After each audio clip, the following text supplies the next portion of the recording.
speaking of Pat Downey, we got a match coming up. I'll tell you what, March 1st, bro, he better come with something more than a front headlock squeeze. You guys were like pretty good friends. We were friends, and then all of a sudden he just like started being weird on the internet. He was like, "What's up, bro?" And I was like, "Pat, I can't say what's up to you. Like, you've disrespected me over and over again on the internet, bro." He was like, "I know, man. I don't know why I do that. I'm just crazy, bro. Like, I got love for you, bro." Why did you never like go down that route of like winning a big fight and then calling somebody out? Man, I just don't want to be on my phone arguing with people all day. Usually people that talk are unhappy. Bradley Martin, like, he's a bitch. Hey, speaking of wrestling, real quick, did you guys see Pat Downey competed at the Nogi Worlds? Yes. So did you guys see what happened in the finals? Yes. So this is crazy. Pat Downey like puts the guy to sleep. Is this guy the Russian guy that he competed against? Was he like part of Khabib's team or what? No, bro. I don't think so. I swear he looked like one of those Dagestani dudes. Just because he's Russian, bro? Come on, no, man. There was someone in his corner that looked just like someone from Khabib's team. I don't know. And then I heard they were in Vegas, so that's why I was like, oh, maybe one of them was there. Like, I don't know. Yeah, maybe. But anyways, Pat Downey puts this guy to sleep, and then the guy woke up and threw a punch at Pat Downey and missed and kind of hit the ref. And then they just kind of like throw a few wild punches, and then they get broken up. Well, Pat Downey ends up getting disqualified for that. Yeah, but I saw him on the stand, so he didn't get his medal. He didn't get his medal and he got disqualified. But they disqualified him after champ. the stand? Because I saw him on the stand. Yeah, they must have. But, I mean, what do you do? Like, what do you do if someone comes at you and starts swinging at you? Because he didn't initiate it. I know. I don't know, is bro. That fair from the IBJJF? Either way, like, I mean, you shouldn't be fighting, but it's like, it seemed like the other dude was definitely. But can we talk about how weak Pat's flurry looked after?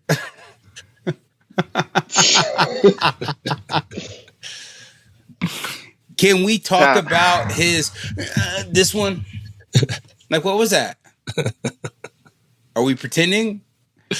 It seemed like a pretend, but that's just my thoughts.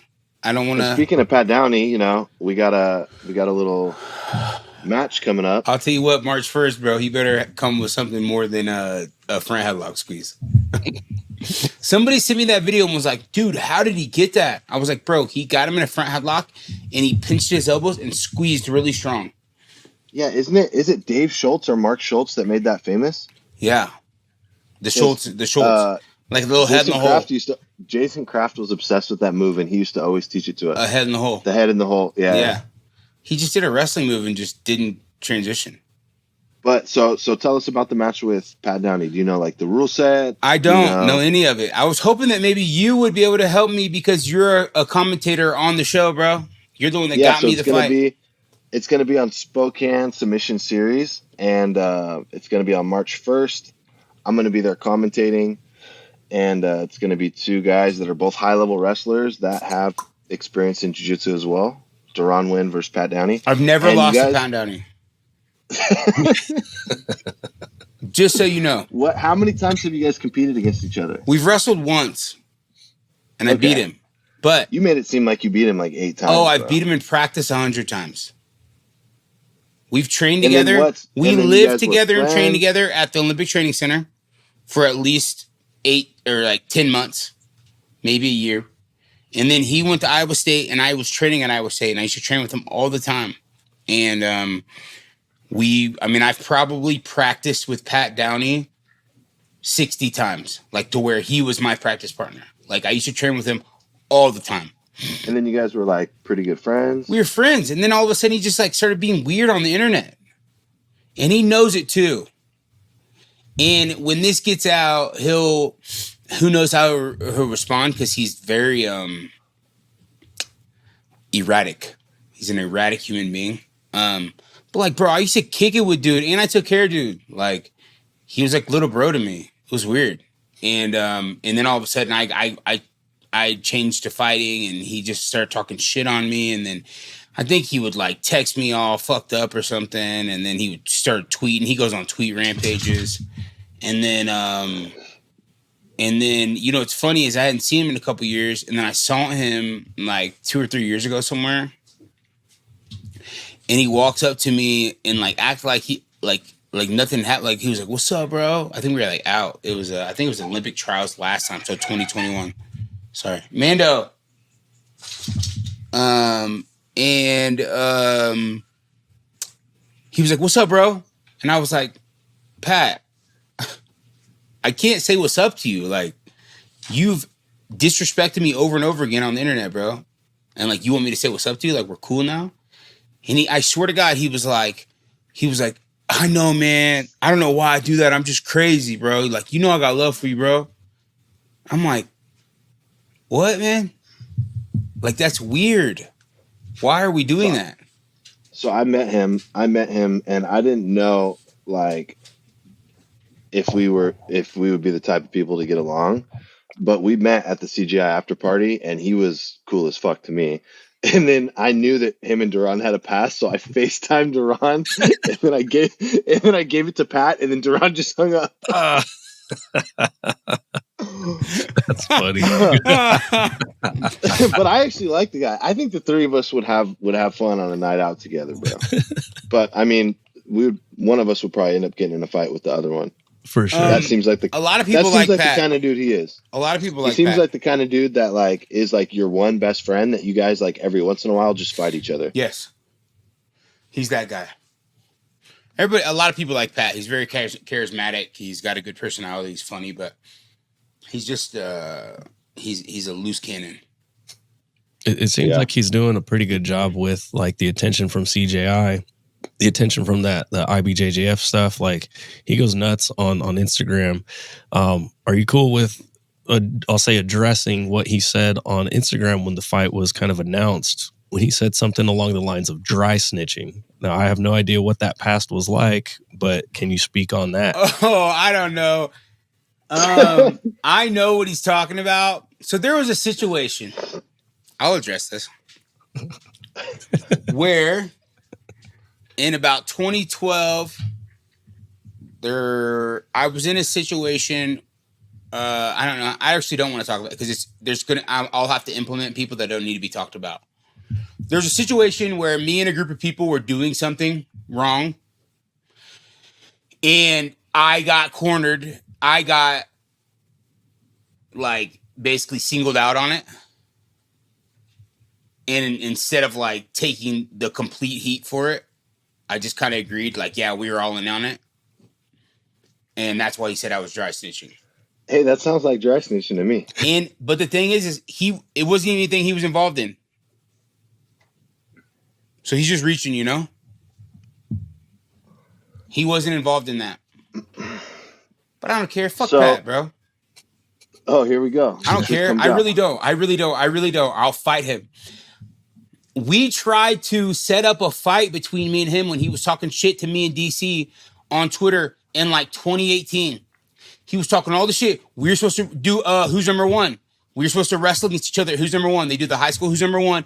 We had it lined up, and we were gonna wrestle. And he backed out. They didn't reschedule it. He backed out. I have proof. Whatever. I don't care. I don't need to prove myself. I know who I am, bro. And then he was talking hella shit on me in DC on Twitter. DC hit him up and said, "Listen, I will get you sanctioned to fight in California. We'll do your medicals. We'll find the place, and you can fight Deron in a cage for money. We'll get you paid." He said no. So I'm pretty sure I could find proof of that too. But like, come on, Mason, just like you said last episode, you say what you want about me, but one thing I'm not is a bitch. So yeah, I like it. It's gonna be a little drama. I just don't care. Like I'm like past that part. Like I'm 35, bro. I'm like past all that hoobly ha shit. Like that shit's whack to me. I don't got time or energy for it. You know what's funny? You know what's funny, bro, is that now you guys are gonna be able to do a grappling. In what? So now it's like you guys are going to be able to do a grappling match, and you guys have a little bit of history, and there's a little bit of like a buzz behind it. and you guys are going to both get paid really well, and you're probably going to get paid more now for this grappling match than you would have got paid for your MMA fight before. Oh, for sure. You know what I'm saying? Yeah, and all we did was ever wrestle for free, so Mm. and it'll put us both in a good position to get more matches. Yeah, for sure. It's a big hype match, and it gives him a chance to potentially beat someone that has beaten him in wrestling, and it gives you a chance to now jump into the grappling scene because he's one of the more well-known guys. There's 3 or 4 guys that were high-level wrestlers that jumped into jiu-jitsu, and he's one of them, and he's like probably making the most noise right now. I mean, him and Jason Nolf are the 2 guys that have been doing jiu-jitsu like more consistently now. And he's got a lot of hype behind him. He just won the Nogi Worlds. He competed in the CGI. And now you have a chance to come in and kind of insert yourself right into his spot if you can get this win. Yeah. And you can dive headfirst into the grappling world and start getting on some of these Who's Number One, UFC Fight Pass, maybe even CGI for $1 million. Mm-hmm. If you go out there and are able to have a good performance. If I beat Pat, I'm in CGI, bro. Yeah, there's a good chance. Like, and if that doesn't happen, it'd be crazy. Well, when I beat Pat, I'll be in CGI. You know what I'm saying, Andrew? Yeah, I got you. You'll watch me, bro? Dude, so I don't know where Spokane is, but yeah, I'll see if I can get down there. That sounds like a lot of fun. No, you don't have to come. It's I'm actually talking about watching me online. I could do that too, but I can do that. No, if you want to go in person, there's usually really cheap flights to Spokane, and there's direct flights as well from SF at least. Yeah, I don't know about Sacramento. Probably, but really cheap. It's like one of the cheapest places I fly throughout the year. Mm-hmm. Are you going to be active from now till then with anything? I'm only asking because Pat's been very active since CJI, and he has another match or tournament coming up at the end of this month. And I'm just curious what your plans are. I don't know if I'm going to jump in anything. Maybe I will. Maybe I'll do something local just to do it. Hey, there's a San Jose Open. I know, in January. But I'm going to Germany.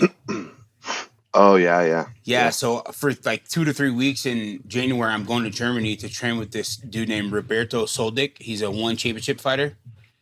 And they're flying me out to like wrestle and grapple with him for like in between 2 and 4 weeks. I can stay as long as I want, but I don't know if I'll stay the 4 weeks, but it will be like right when I'm gone. It'll be like, because I think that's like January 19th or something like that. I'll find you something you should do something in February. Like, yeah, I can do something in February. But I've been training.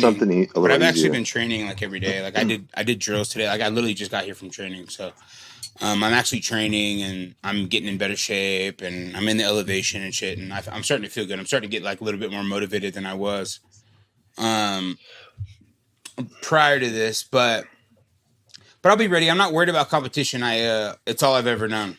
I know how to compete. If there's one thing I know how to do in this life, it's compete. So I don't like to put too much thought in that about like ring rust or anything of that matter. I'll be fine. I know how to fight. I know how to compete. Dope. All right. So what fights did you want to highlight today? Dude, I really wanted to talk about my boy Monel Cape. We call him Starboy. He's a 125 pounder. I'm trying to think of where he's actually from. He's from like Nigeria, like Africa or something. I thought he's from Brazil. He might be from Brazil. Is he from Brazil? He's from Brazil.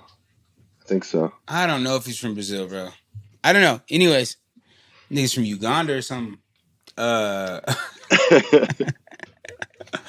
Anyways, he fought Bruno Silva from Brazil this weekend, and I mean, just put on a show of a lifetime. Showed incredible angles and counter attacks, and he put on the showmanship. He was doing the Ali stuff, Ali shuffle. You know, he was like presenting him when he missed him. Like, it was amazing, bro. And then after that, he got on the mic and like he was F everybody.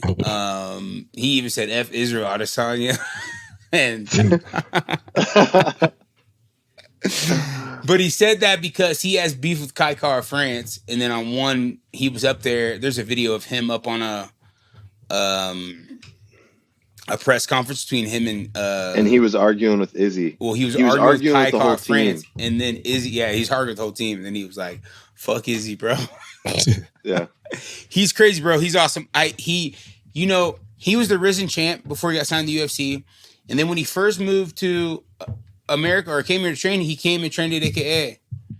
So kind of after the pandemic, a little bit during the pandemic, we met with him. Oh yeah, there he goes. I mean, he's he might be from like Colombia or something like that, bro. It's somewhere in South America. I think he's from Uganda. I don't think so. Okay. Dude, the movement though is just so impressive. His movement's unbelievable, bro. Yeah, look at him. And then he does like the showmanship stuff, like he'll hit you and make you feel stupid. His nickname's literally Starboy. We used to call him Starboy. It's always been Starboy. He wants to be the Starboy. He wants to be like Hollywood, the bad boy, like that right there. Go back to that, Andrew. Rewind that. Did you fast forward that? Like that situation right there. He makes him miss. Like he hits him, makes him miss. Gets out the way, hits him, and then shows him the rug. He's sick, bro. This one right here. I mean, he's so sick, bro. And then gets out of the way. Doesn't get hit. Yeah. So with movement like that, that's so fluid. Can that be taught, or is he just naturally just like have that? Like he has rhythm. You can't teach that. Look at that. What's that? No. You see what you can't teach that. Yeah. You can go and drill whatever he's drilling, Cuba, but bro. I bet he's Cuban. To be able to do what he's doing like that, you can't do that. I don't know how much of this we'll be able to show, but I'll try to pull up as many. Yeah, I'm curious. No, he's the man. Oh, that one right there. I love that fake level change. Yeah. Yeah, dude's bad. He's a bad boy, and he's funny, dude. He's so hilarious. He's I've spent a little bit of a time around him. I'm gonna try to get him on the pod. I talked to him yesterday about it, so I think he'd be a good guy to get on the pod. He'll come here and say crazy shit. Oh yeah, that's what we need. Yeah, dude. Did he come in? Did he come in and train at AKA at some point? Yeah, bro. And did you know Tomas? Yeah, dude. I swear to God, one time he was like doing circles around Tomas in striking, and that's when I was like, oh my gosh, this dude's the real deal, bro. Yeah, because Tomas is good, huh? Tomas's kickboxing is, he's a world champion. He's the best in the world at it. And he's like point kickboxing, so he can like touch it. You know what I mean? Like in the room, he looks incredible. And then can we talk about Colby Covington, Joaquin Buckley? I mean, did you watch it? Yeah. What'd you think, Mason? I think I just think Colby's style, like, it's hard to maintain that when you get older. Yeah. Because he used to just cardio fuck people. Yeah. And I think he's 35 now, and it's just hard to I think he's a little older than me. I think he's 36 or 37. Yeah, he might be. And Buckley's a young, I remember seeing him in high athlete. school, bro. He was always a year, at least grade level, he was a year older than me. And Buckley's young. And he just looked like faster, more pop on his punches, and yeah. But if he doesn't get the cut, what does the 4th and 5th round look like? I know, yeah, exactly. That's the problem, right? And the cut really wasn't that bad. They like posted a picture of it. Yeah, but when the problem is it's when it starts bleeding into your eye. Yeah. You can go blind from that. That's why they stop it. Oh, you can go blind? Yeah.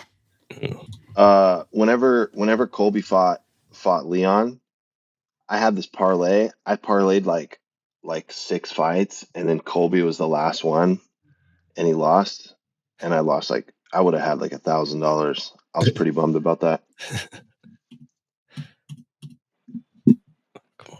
Dude, the Leon fight was annoying, bro. You could tell he was hurt. Yeah. Because I was like, man, maybe stylistic he's gonna beat Leon. Yeah. I mean, I think he's got some fight in him. I don't know. Like I've always said, like he could be annoying as he wants, and I would never sell my soul like he did. But one thing that dudes can't ever say is he can't fight, because boy, In his Hey, prime, if he I could was fight. him, I wouldn't be able to sleep, bro. I would have so much anxiety all the time. Oh my just like God, talking bro. shit about everyone. Everyone, and then just ruining every relationship you ever had with anybody, bro. I know. And then like Jorge Masvidal like popped up on him out the blue. Yeah, bro. And punched him while he's at dinner. Yeah, like you got to worry about like you're at dinner. You got to be like always on edge. I don't want to be like that. looking over your shoulder, bro. I'm not trying to have enemies. It's just everywhere. I don't think any amount of money, and I don't think he wasn't getting paid like FU money, and I don't think any amount of money would allow me to convert to that. You know what I mean? He's looking at it as if it's like WWE. Chael's his Ghost Rider. Yeah, like he's playing a character. Chael's his Ghost Rider. I know no. Colby Covington's Ghost Rider. It's not Chael though.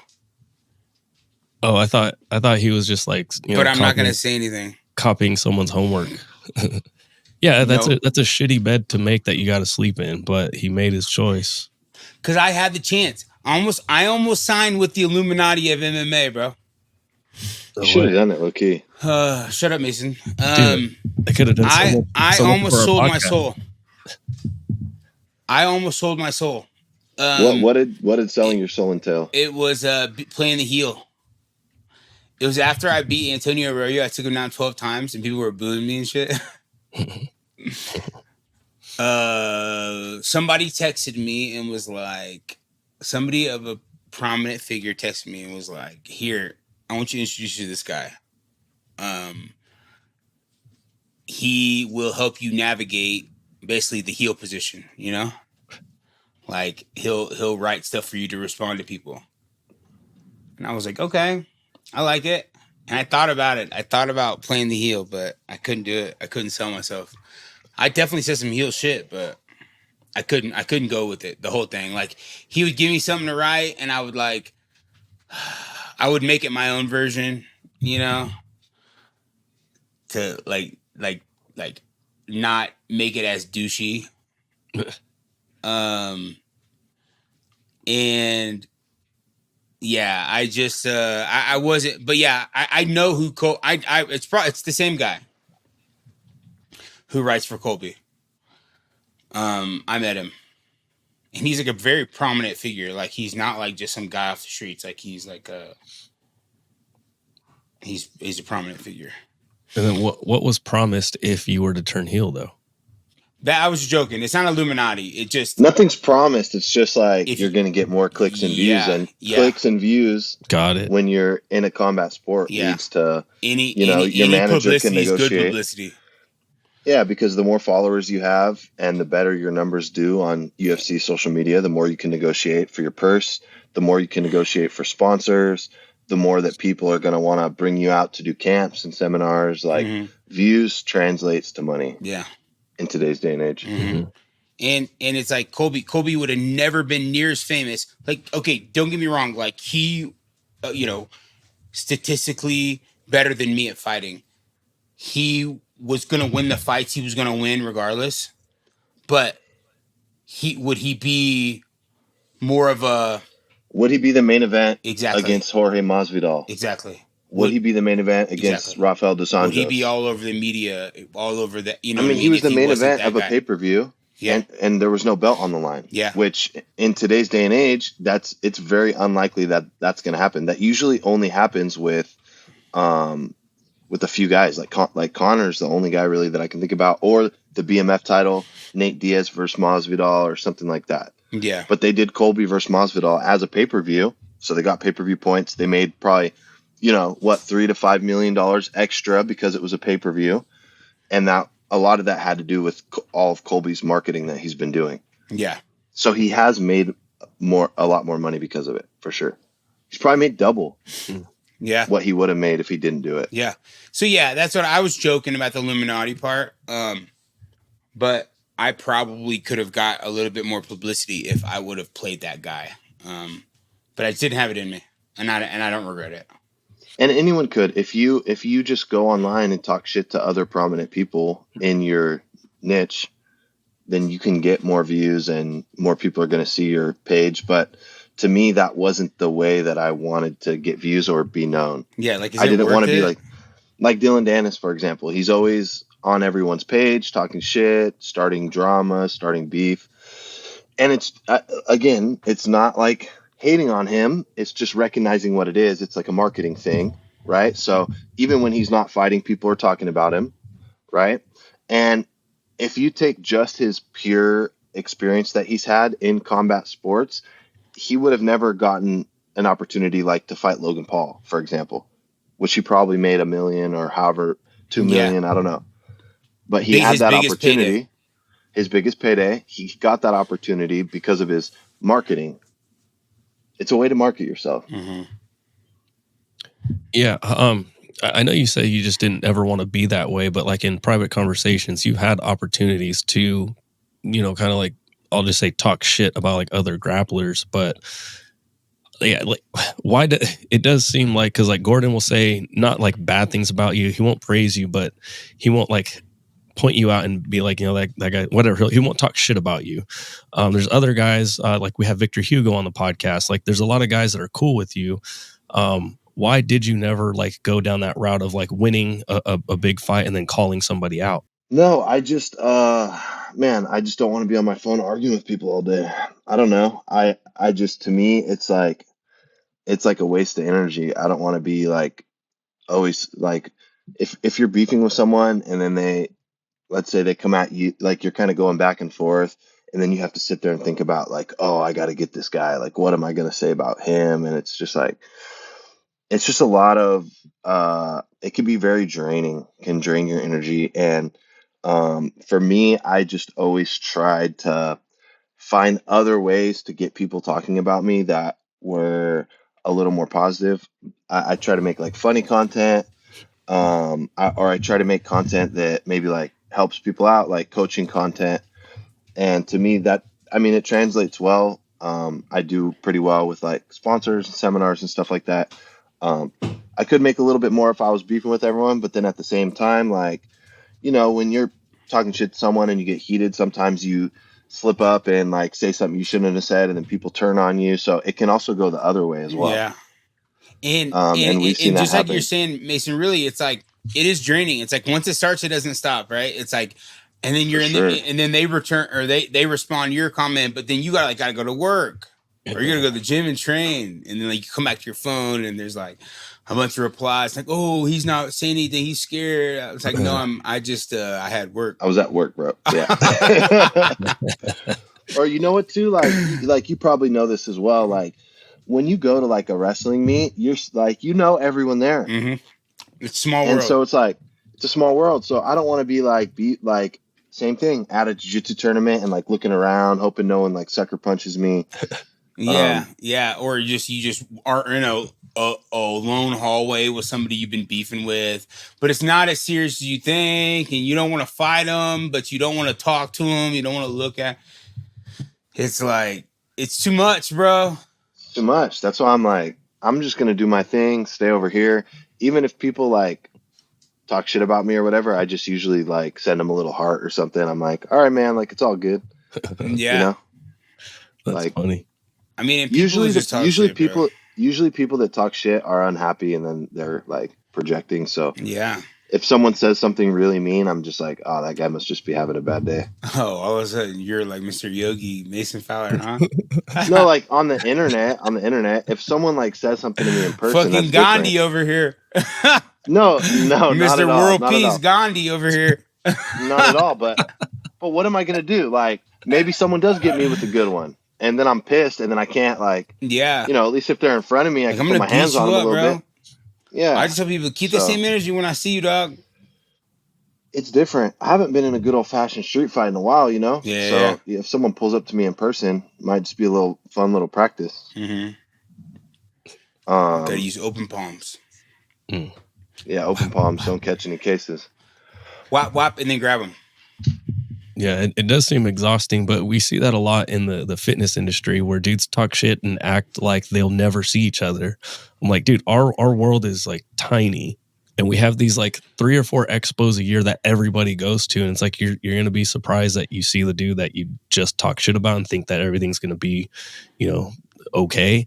There was a recent one.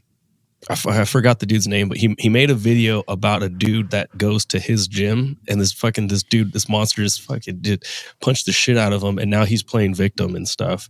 Yeah, and dropped him. Yeah. I can't think of his name. Video. But yeah, dude, it just seems exhausting. The worst part is them dudes can't fight. They all big and strong for no reason. Hey, one of those big dudes sucker punches you from the back, though, bro. Yeah, it's a lot of strength. Yeah, for sure. Those big old dudes could probably hit hard. Jeff Nippard, right? Yep, that's him. Nippard. Yeah. Yeah, I mean, depending on who it is and how big they really are. Yeah, of course. But like a guy like, who's the guy, the streamer that thinks he can beat people up because of his size? Are you talking about Bradley Martin? Bradley Martin, like, he's a bitch.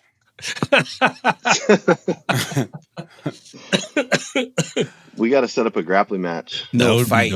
Or a grappling match. You want to fight? Yeah, I'll fight him. Whatever happened with the fight that he had with Logan Paul? Remember? Him and Logan Paul supposedly fought. It was never going to happen. They supposedly fought already. Yeah, oh, really? They fought behind closed doors. There was no cameras allowed. You just and they filmed afterwards. Yeah, it was, dude. It was awkward as fuck because Bradley was like, I respect you, bro, and he's like, okay, cool, but we're gonna fight. He's like, yeah, I'm just telling you, I respect you though. That means he's scared. And then they cut. He was scared. They cut to the end, and like they're like whatever, they're getting along fine, but you could tell they're all like happened. hot and sweaty, like they fought. Yeah. Logan Paul beat his ass. Logan showed up to his gym. Logan beat his ass. 100%. Probably, yeah. Probably. Most likely. But that would be fun.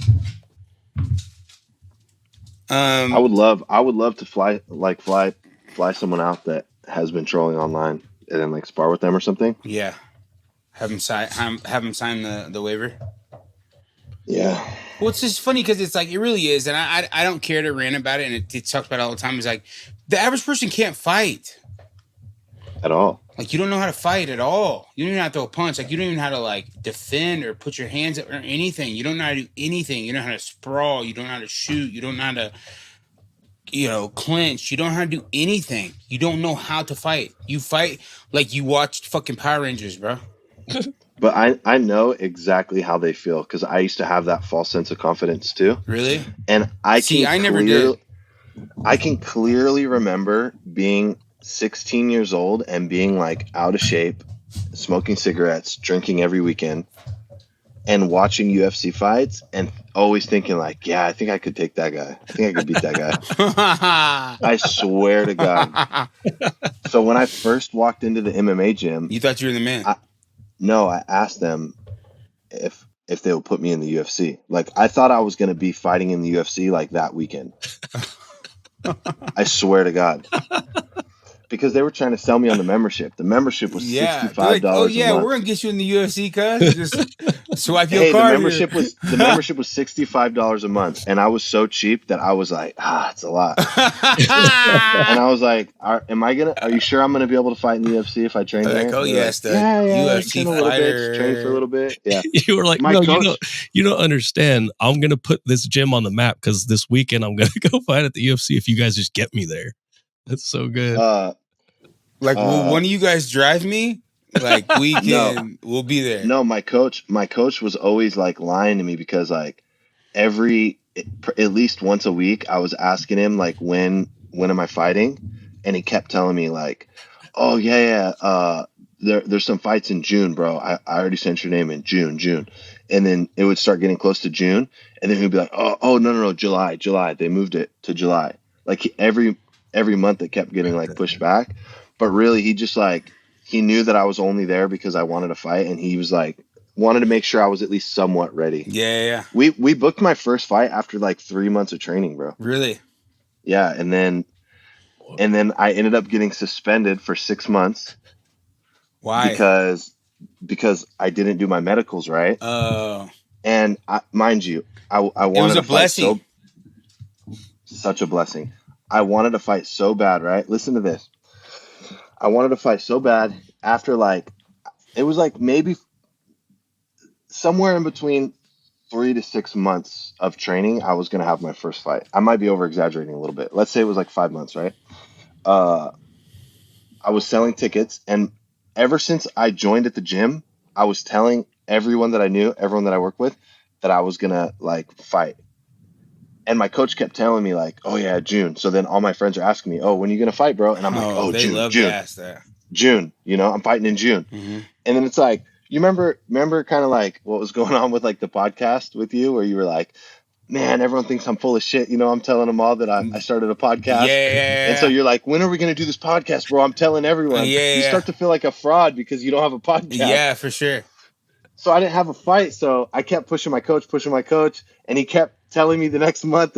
I'm telling everyone else the next month. Anyways, the fight finally comes, and I did all my medicals last minute because I was like an irresponsible kid.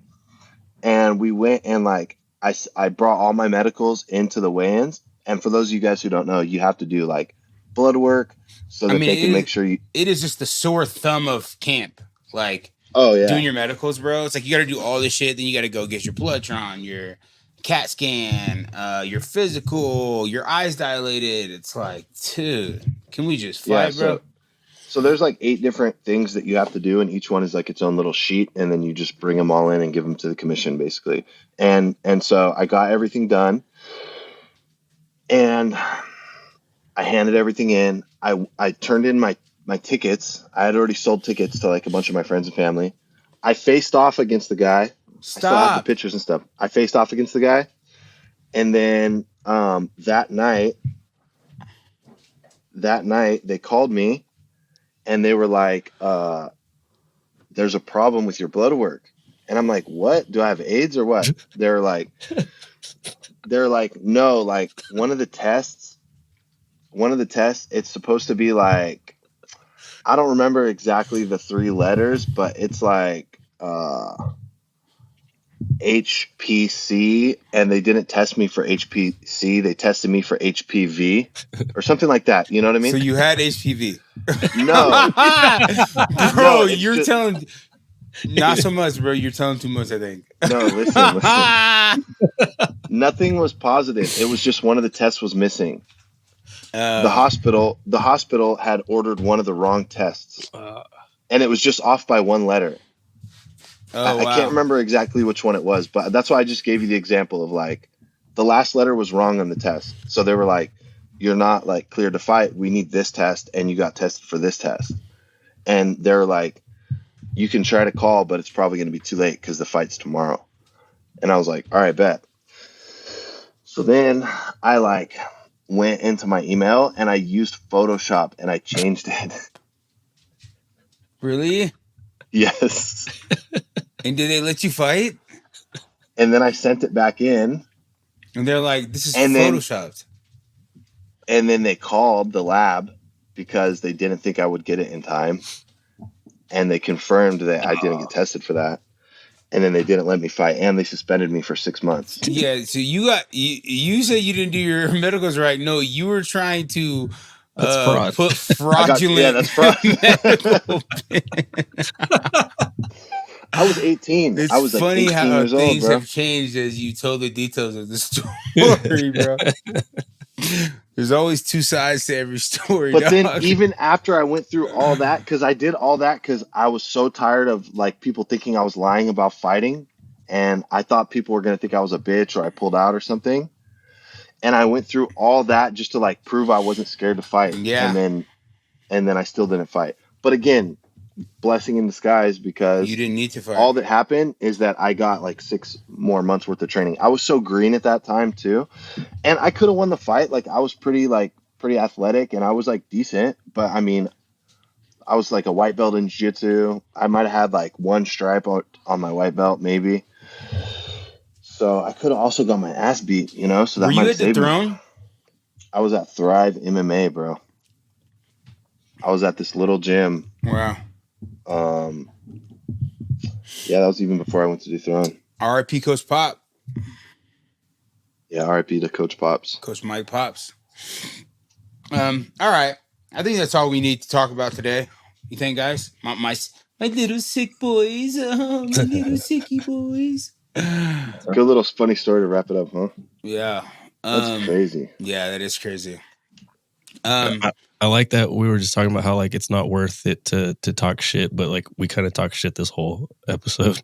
Well, it's better to talk shit to your friends. I don't know. I was talking a lot of shit on Pat Downey. I don't know. Just we need before you publish. I was clip farming a little bit. Yeah, don't do that because I just like you said. I'm at peace in my life right now. I'm not like trying to like argue with this idiot online, bro. Like so, just Andrew, call me later. The next few months is going to be a lot of back and forth. I think between you guys. Mason, I think it's good. Let's not make it a bigger deal than it is. Okay, bud. Just be ready.